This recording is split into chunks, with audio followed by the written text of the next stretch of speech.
Hello दोस्तों, मैं हूं आपका दोस्त केबी सर और आज हम लोग स्टार्ट कर रहे हैं लेटेंट हीट। तो सबसे पहले तो अपन लोग समझते हैं कि लेटेंट हीट होता क्या है, फिर उसके बाद हम उस पर बातें करेंगे। ओके, तो चलिए सबसे पहले समझें कि लेटेंट हीट क्या होता है।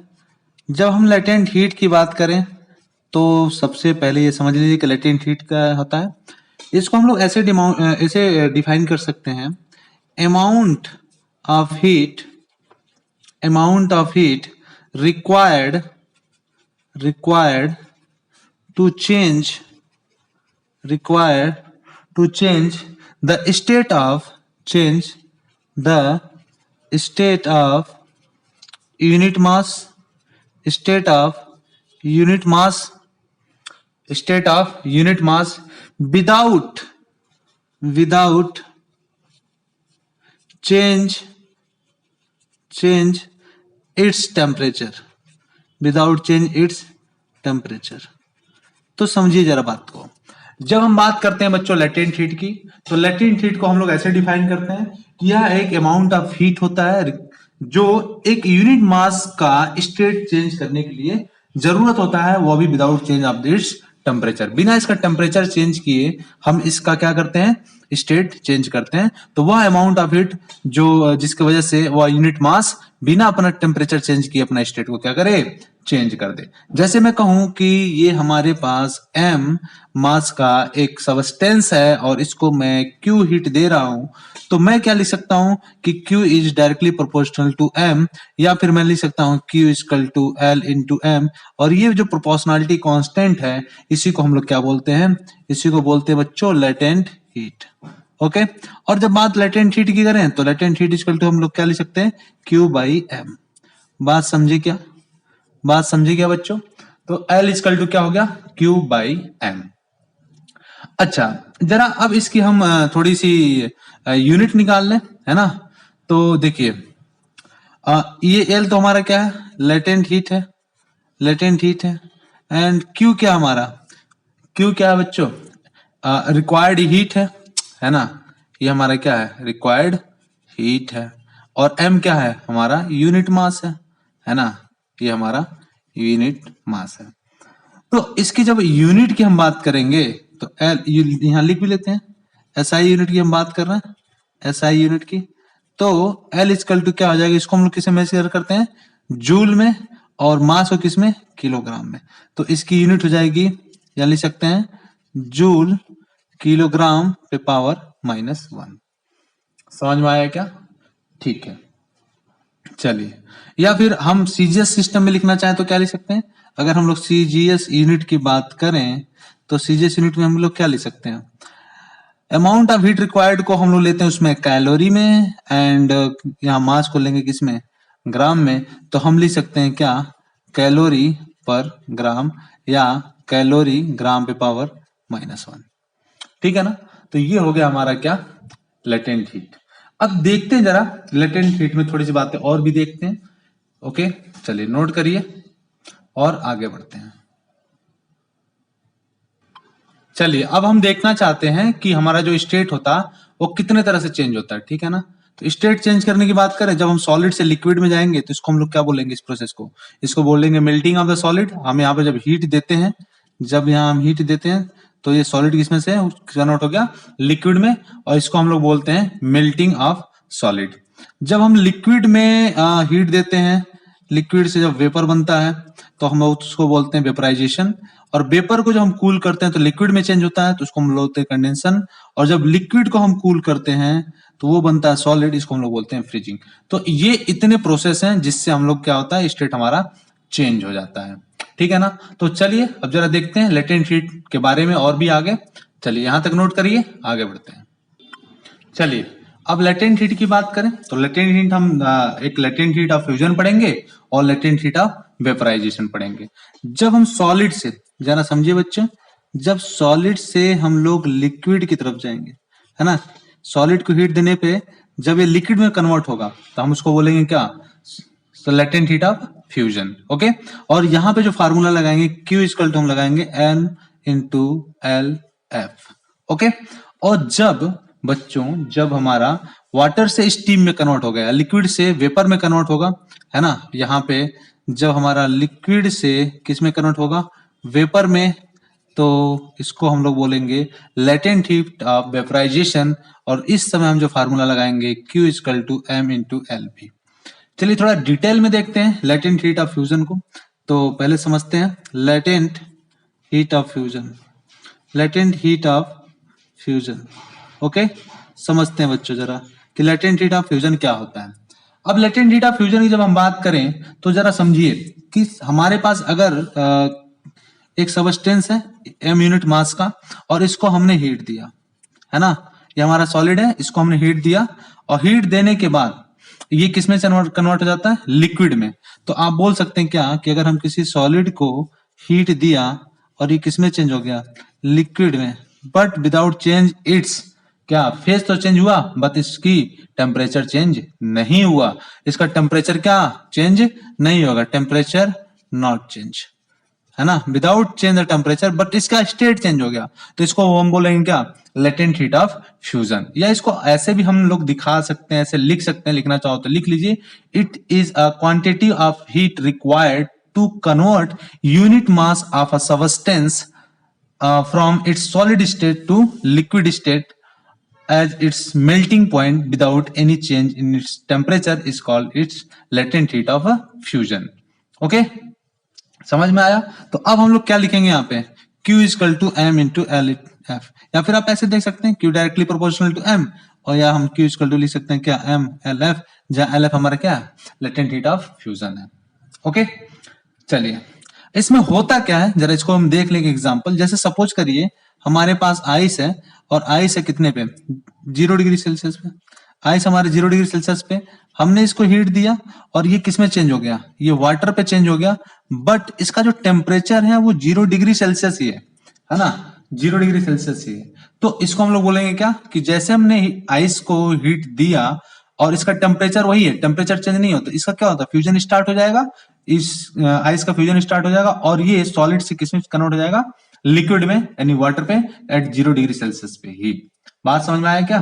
तो amount of heat required to melt a mass m is known as the latent heat of fusion, right. अब इसका हम थोड़ा समझ लेते हैं कि आइस के लिए लेटेंट हीट ऑफ फ्यूजन कितना होता है। आइस के लिए, फॉर आइस, ये फार्मूले आपको याद कर लेना ताकि जब हम क्वेश्चन करें तो उसमें इसकी जरूरत पड़ेगी। Latent heat of fusion for ice के लिए क्या होता है, आइस के लिए 80 कैलोरी पर ग्राम। ये ध्यान रखना बच्चे, latent heat of fusion ice के लिए कितना होता है, 80 कैलोरी पर ग्राम। या फिर इसको अगर हम चेंज करना चाहें जूल में, तब क्या लिख सकेंगे, तो हम लिख सकते हैं 80 इंटू 4.2 जूल बाई क्या ग्राम लिख सकते हैं। या फिर और भी इसको चेंज करना चाहें तो हम किस में चेंज कर सकते हैं, ग्राम और किलोग्राम में चेंज कर दीजिए। तो 80 इंटू 4200 और कितना बाई यहाँ पे किलोग्राम, और यहाँ पे कितना आएगा, जूल।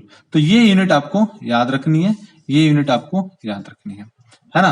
चलिए तो अब हम लोग बात करें लेटेंट हीट ऑफ वेपोराइजेशन, इसको नोट कर लीजिए। अब आगे हम लोग बात करेंगे latent heat of vaporisation. Okay right, चलिए बच्चों ठीक है, नोट करिए फटाफट, उसके बाद लेटेंट हीट ऑफ वेपोराइजेशन की बात करते हैं। तो लेटेंट हीट ऑफ फ्यूजन समझ पाए आप कि इसका टेम्परेचर चेंज नहीं हो रहा है, किसी सॉलिड को जितना अमाउंट ऑफ हीट की जरूरत होती है उसको मेल्ट करने में, उसको लिक्विड फॉर्म में चेंज करने में, उसी को हम बोलते हैं लेटेंट हीट ऑफ फ्यूजन, और ये होता है एल एफ। तो क्यू इक्वल टू हम लिखाते हैं एम इंटू एल एफ, और एल एफ आइस के लिए कितना होता है 80 कैलोरी पर ग्राम, या इसको जूल में चेंज करना हो तो 80 इंटू 4.2 जूल बाई ग्राम, या फिर हम इसको क्या लिख सकते हैं 80 इंटू 4200 जूल, और नीचे ग्राम और किलोग्राम में हमने चेंज कर लिया। ओके चलिए नोट करिए फटाफट। अब बात करते हैं लेटेंट हीट ऑफ वेपोराइजेशन की,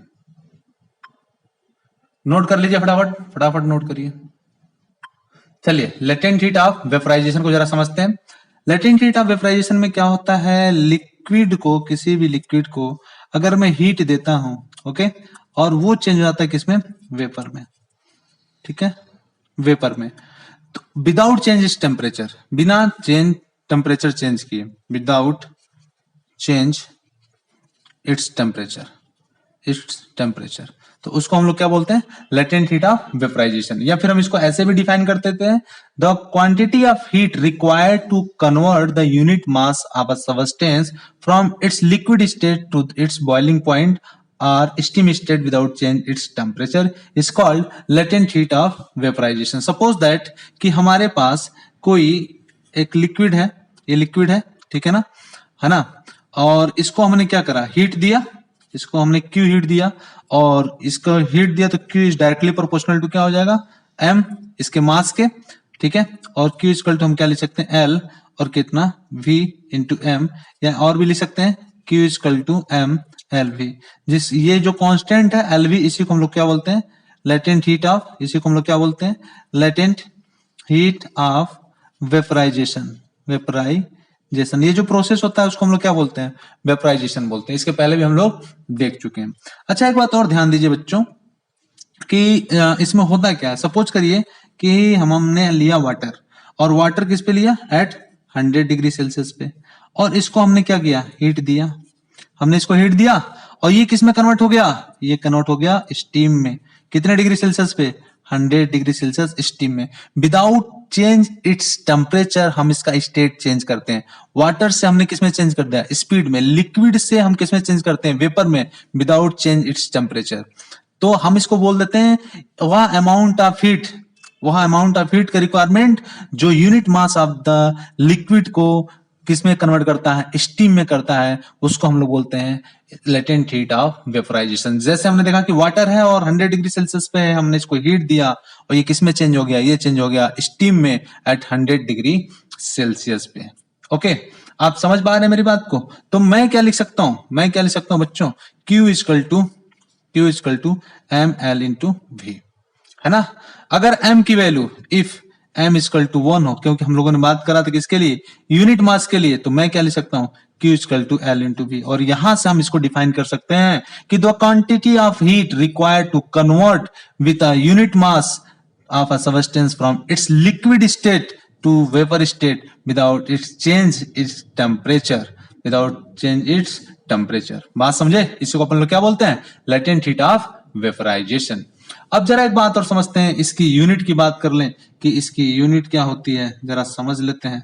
अच्छा, यूनिट तो हम लोग बात की है, कैलोरी पर ग्राम या जूल पर ग्राम में हम इसको लिखते हैं, लेकिन लेटेंट हीट ऑफ स्टीम देखते हैं कितना होता है, ये नोट कर लीजिए।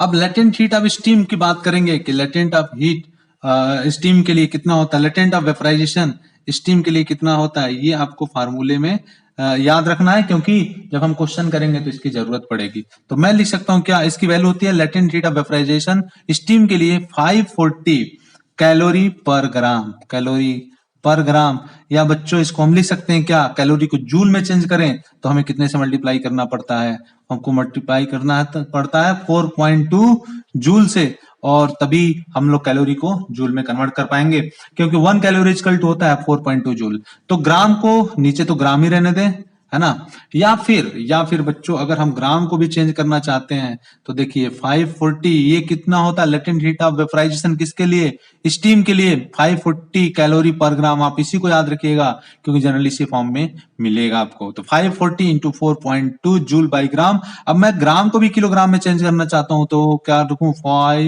540 इंटू 4.2 और ऊपर जूल, और ग्राम को चेंज करेंगे तो हो जाएगा कितना, किलोग्राम। तो यहां में किसने मल्टीप्लाई करना पड़ेगा 1000 से, और नीचे कितना आ जाएगा तब किलोग्राम। या फिर और क्या मैं लिख सकता हूं भाई, बताइए। हम लिख सकते हैं 540 इंटू 4200, एक पॉइंट से जीरो गया, और यहाँ पे क्या, यहाँ पे जूल, और नीचे क्या, किलोग्राम।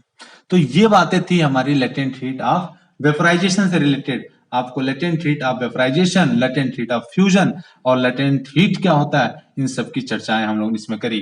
तो बच्चों फटाक से इसको नोट करो, आगे बढ़ो। आगे नेक्स्ट वीडियो में हम देखेंगे कि हमारा क्या होता है इक्विवेलेंट वाटर इक्विवेलेंट की बात करेंगे नेक्स्ट वीडियो में।